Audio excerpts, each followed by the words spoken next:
when we're set, we don't want to compromise our lifestyle. When I was growing up, I experienced having young parents, and I knew from an early age, around 11 or 12 years old, I knew the lifestyle that they were living. I said, you know what? I don't want to live like that. Hello. Work.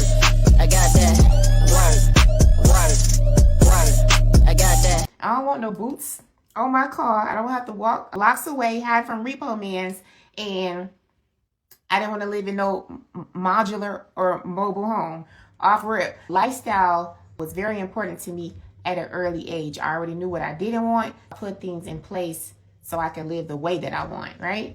Life insurance helps establish that early on. It establishes a lifestyle for the people that you love, and it also makes sure you keep everything that you have gained, right? While you're actually living. It's not like, oh, I'm dead. No, it's while you're actually living. Now that we are living so much longer, it's not that we're living longer and living longer healthy. Unfortunately, we're living longer because we have the state-of-the-art medicines and medical. Hey, Johnny. Now, when we have an element or something is wrong, living with HIV is normal now. Back in the 80s, hell, you about to die. That's what you about to do. But living with HIV is the norm, and people are living for 30 years plus. They're even going undetected. It's not a thing anymore to where you get sick and you die. No, you get sick, the doctor gonna medicate you, and you're gonna keep on living. It might not be the best quality of life, but you're still living, right? So even for young people that may say, I got a lot of time, that's great. Young people are cashing in, or should be cashing in, on what they call living benefits, right? And living benefits comes into play during extended stay. Like if you got into a car accident and you were well enough to leave the emergency room because you're stable, but you're not really well enough to go home because you need physical therapy in between time, and you need to stay a couple of nights, maybe 30 days. This is where life insurance kicks in and pay. Life insurance is also an income replacement during times of loss of job, especially when you are a 1099 professional. That's so important to have on your own. Also kicks in when terminal, critical, chronic, but most important, short-term disability is really going on a lot. You just never know when it may pop up. I remember I experienced my first short-term disability at 23 years old after having a car accident, and I broke my neck. My neck was broke. I was in a neck brace for 3 months, pregnant, couldn't take any medications, and that was my first experience of I had to go back home and live with my mom till I recovered and was in a lot of pain. But that was my first experience of having a short-term disability. And thankfully, I got started in a Roth IRA at 22 years old, not because I was smart, not because I knew what I was doing. It was just because I was exposed to it early on, and I said, well, hell, I don't have anything to lose. Let me try this out. And not knowing that that would be the first money I used to purchase my first time home at 27 years old.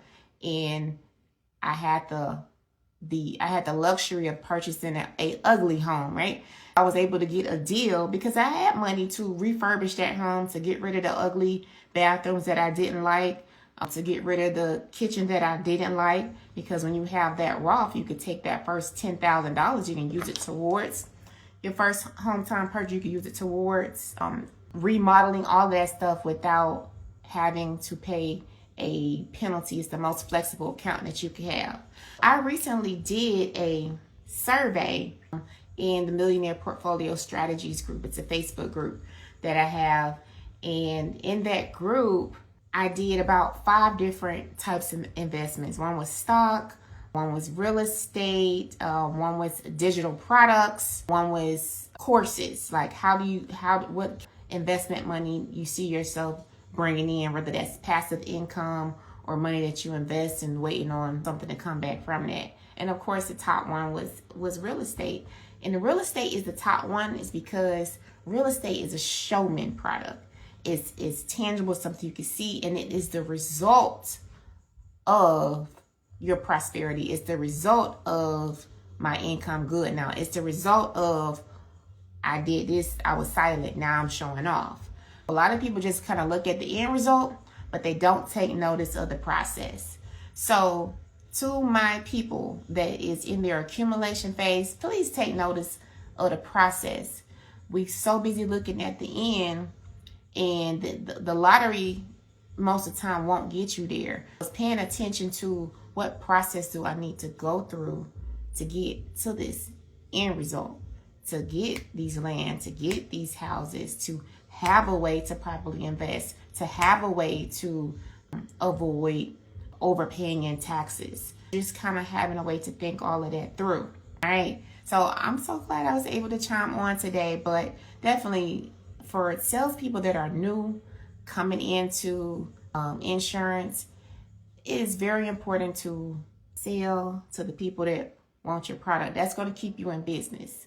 Once you establish your sales to people that actually want your product, then you can circle around to people that need your product, right? It's like being an advocate and having an intervention moment to paint a picture of what it actually looks like to not have the product that you actually need when you want it. Because sometimes when they want it, it's not available, or the best is not available. So the best is always available at your healthiest state. I always say that. Yeah.